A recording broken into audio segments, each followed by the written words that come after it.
maka Chukwu kere Igbo kesịrị Igbo ike. Igbo ka mbụ ọ bụ na mmekọ maka abụ onye Igbo.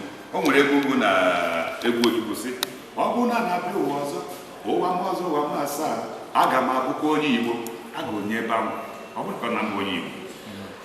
Igbo mbụ njimara Igbo etu aka Igbo dị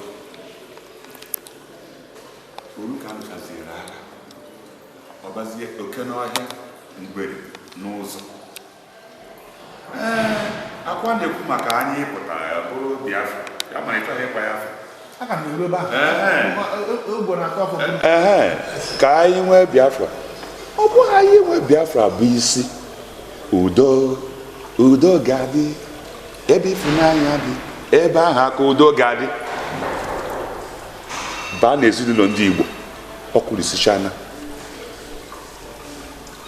nwanne na nwanne abụzighị nwanne ka esi mara Igbo. Igbo abịa na tribe gịnị bụ Igbo by the way? Njụọ gị na ajụmajụ gịnị bụ nkọwa sị gị kọwa gịnị bụ nkọwa Igbo gịnị bụ IGBO? O nwere Igbo ya bụ njụọ kịta gịnị bụ Igbo ọ maghị Igbo bụ Igbo. Igbo bụ arụ oji na-anaghị akpa oke oji eme ncha Igbo eme ncha. Igbo na-akpọrọ nwa onye ọzọ sụ ya dịka nwa ya ihe eji mara Igbo. Nke a na-ekwe adaptara Igbo bidoro ume na gboo na tribe ihe dị n'ụwa niile mana kịta ọ dịzighị etu anwa. Now gịnị ka anyị ga-eme ka ọ dị solution ka anyị na-ekuzi okwu ya kịta? Anyị afụghị ebe mmiri si bụ opi ụgbọgụrụ bụ na anyị ga-ebido ịfụ onwe anyị n'anya. Anyị onweghị onye amụ n'ụwa amụpụta ego ọ bụ na Igbo ji ebido ịfụ onwe ha n'anya bụ onwe anyị eziokwu.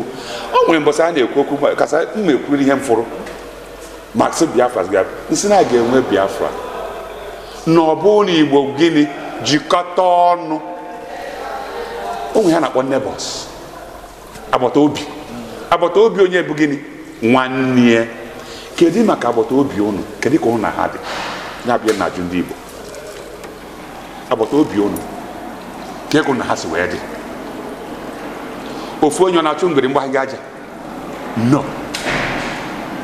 Anyị ga-abịasị ndị agbata obi anyị a kee ka anyị na ha si wee dị. Anyị ewere ike anyị aha lue jekwa agbata obi anyị o nwere ka anyị si mejọ ụnụ